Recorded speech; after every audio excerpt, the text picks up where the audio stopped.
They say the Forth Bridge, that colossal iron skeleton rising above the Firth of Forth, never sleeps. Trains rumble through the night. The wind claws at the girders. The tide gnaws at the pillars.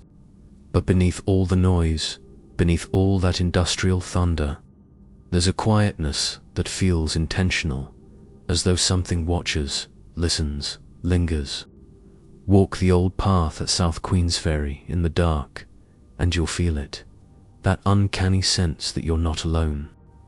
Many have blamed it on the bridge's size, on the shadows thrown by the lattice work, on the strange acoustics that amplify tiny movements into phantom footsteps. But others say those footsteps don't belong to the living, and among all the stories whispered around the pubs and waterfront, one stands apart. A figure, a woman, a pale shape seen drifting where the old railway once cut beneath the bridge. A presence that locals speak of with a slight shiver, the way you do when you're not quite sure if you believe something, or if you're afraid you might. They call her the White Lady of the Forth Bridge. This is her story, or rather, the closest we can get to one. Because like so many hauntings, she exists on the blurred boundary between memory and imagination, tragedy and myth.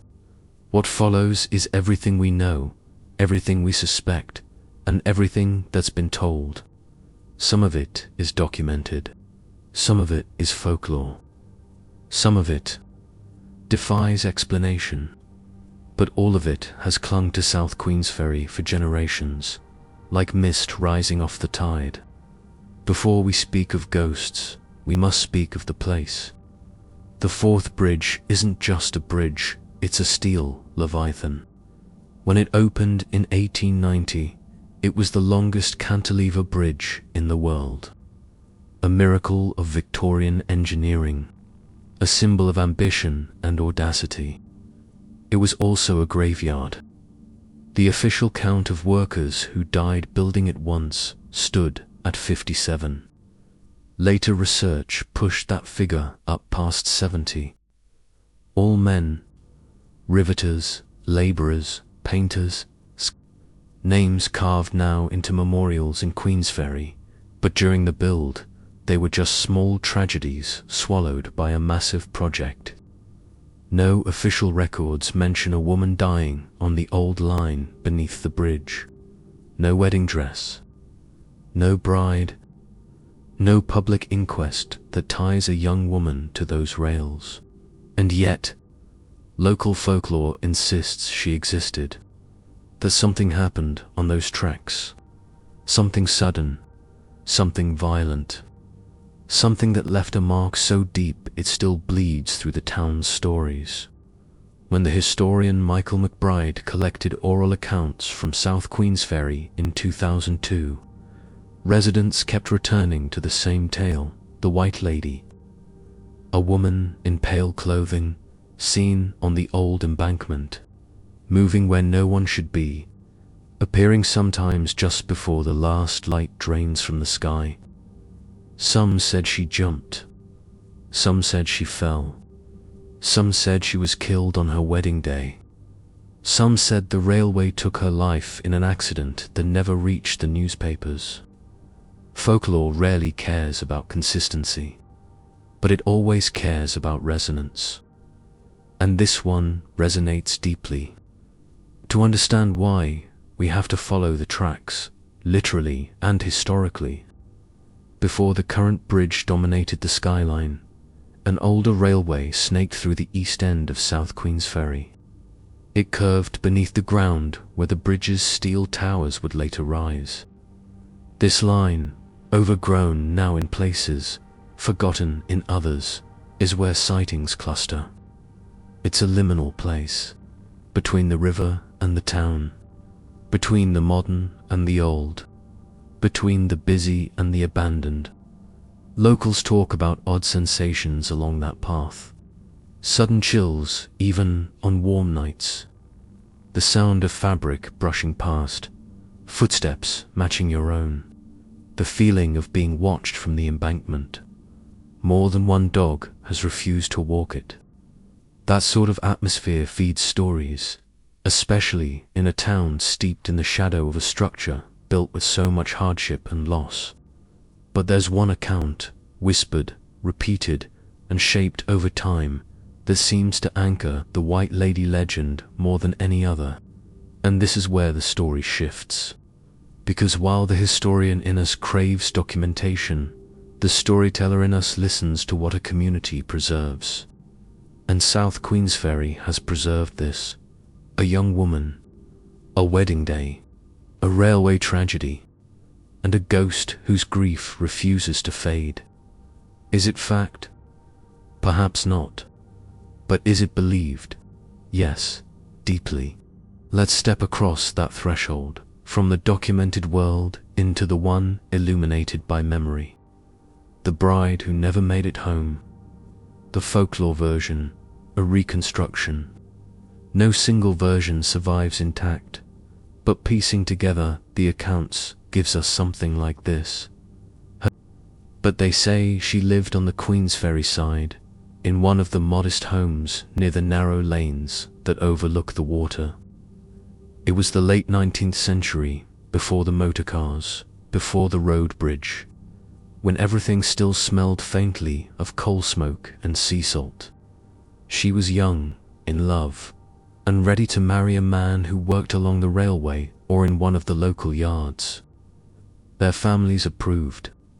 The banns were red. The dress was simple but beautiful, pale, delicate, modest. On the morning of her wedding day, the sky over the Firth of Forth stretched clear and bright. A good omen, a perfect day. But perfection is brittle. The stories vary, but they all agree on one thing. She vanished. Some say she left her home early to walk toward the church, wanting a quiet moment to compose herself. Others say she and her groom had arranged to meet near the old railway line where they'd first shared a kiss. Still others insist she simply slipped out to pick flowers, as brides did to calm their nerves. Whatever the reason, she went alone, and she never returned. People remember hearing a noise, a shriek of metal, a sudden braking of a locomotive, the startled voices of the crew. Railway accidents weren't rare. The tracks were dangerous. The gradients were sharp. The sight lines were poor. Some witnesses claimed they saw a flicker of white near the rails just before the commotion. Others swore they heard a scream. But when the townsfolk searched, they found nothing. No body, no torn dress, no sign of a struggle. Nothing that the newspapers could seize upon. Nothing that an inquest would confidently record. Yet grief doesn't require a body to take root. Most legends say the wedding went ahead in grief rather than joy. A ceremony turned into a vigil. A church filled with the sound of sobbing instead of vows. The groom was said to be inconsolable. Some say he threw himself into his work. Others say he threw himself into the river. No one knows for sure. Folklore rarely tracks the living for long. The first reported ghostly appearance didn't happen immediately. According to locals, it took months, perhaps years, before people began speaking of a pale woman wandering near the old railway line. A woman dressed in white, moving slowly as if searching for something, or someone. At times she drifted onto the tracks. At times she climbed the embankment. At times she stopped and stared at the towering steel of the new bridge being built above. Always silent. Always alone. In every version, her face is obscured, not gruesome, not damaged, simply unreadable, like a person half-formed in mist. Children were the first to see her, then railway workers, then fishermen, then visitors, and the legend stuck. Now we return to firmer ground, the reports that people actually recorded in some form. The photographer's Halloween encounter. One photographer, out capturing dusk shots of the Forth Bridges on Halloween, claimed they weren't alone. Their words, "I never expected to get photobombed." No details, no confession, but enough to fuel speculation. Was it a trick of light? Another person out walking? Or did they catch something they didn't dare describe? It's vague. It's modern. But stories don't need detail to grow.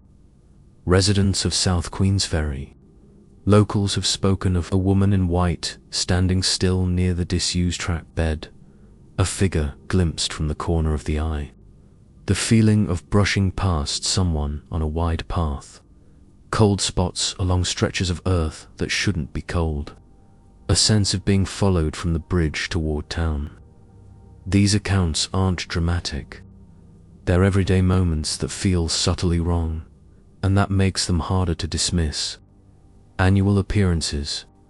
Some claim she appears in a window each year on May 29th, sometimes also on Halloween. No proof. No photos that stand up to scrutiny. But the date returns again and again. May 29th. No one knows what significance it holds. An anniversary. A death date. A wedding day.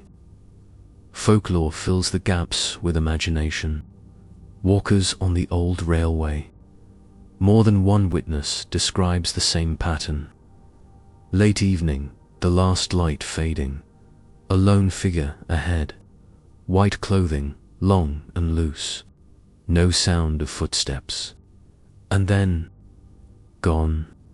It's always the same spot, where the old line curves under the Forth Bridge's massive steelwork. A natural funnel of wind and shadow. A place where sound behaves strangely. But physics doesn't explain everything. Now, let's step fully into the story. Let's walk the rails ourselves. The evening sun bleeds across the Firth of Forth in streaks of copper and gold as you follow the old path beneath the bridge. The air is sharp, but still. The tide is low, whispering over stones. You've come to see if the stories hold weight, not because you believe in ghosts, but because something about the old line draws you in. Maybe it's the loneliness. Maybe it's the history. Maybe it's just curiosity. The bridge overhead groans as a train crosses, a thunderous clatter rolling across the sky like distant storm clouds. When it fades, silence rushes back in, cool and absolute. You take one step, then another. The light dims, and that's when you see her. At first it's nothing, a pale shape too faint to be a person. A trick of mist, the dying sun catching on stone. You blink and the shape sharpens, a woman standing on the track bed, turned away, her dress stirring as if in a breeze you can't feel. Your skin prickles. She doesn't move, doesn't turn, doesn't acknowledge you. You call out, hesitantly, unsure whether you're speaking to air or something else. No answer. She raises her head slightly, as though listening. For a moment, you think she's going to turn round. Instead, she takes a slow, halting step toward the bridge above. The air grows colder, the shadows deepen, and the wind, which had been still just seconds before, begins to whisper, softly at first, then growing, rushing along the old line in a breath that seems to carry words you can't quite understand. She takes one more step. Her dress flickers. Her outline blurs. And then she's gone. Not vanished in a flash. Not evaporated like smoke. Just gone, as though she stepped out of the world and into another.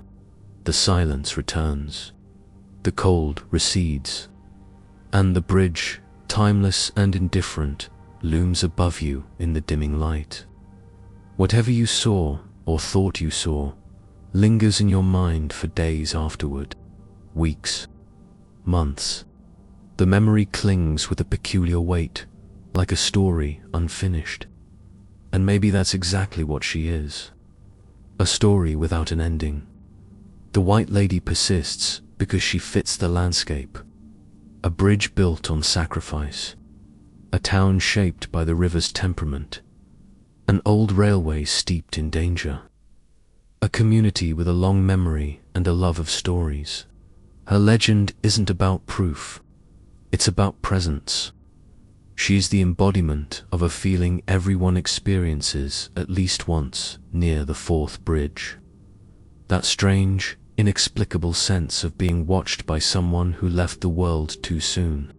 After all the research, after teasing apart fact from rumor, here's what can be stated honestly. A White Lady haunting has been part of South Queensferry's oral folklore for decades. She is consistently associated with the old railway line beneath the fourth bridge.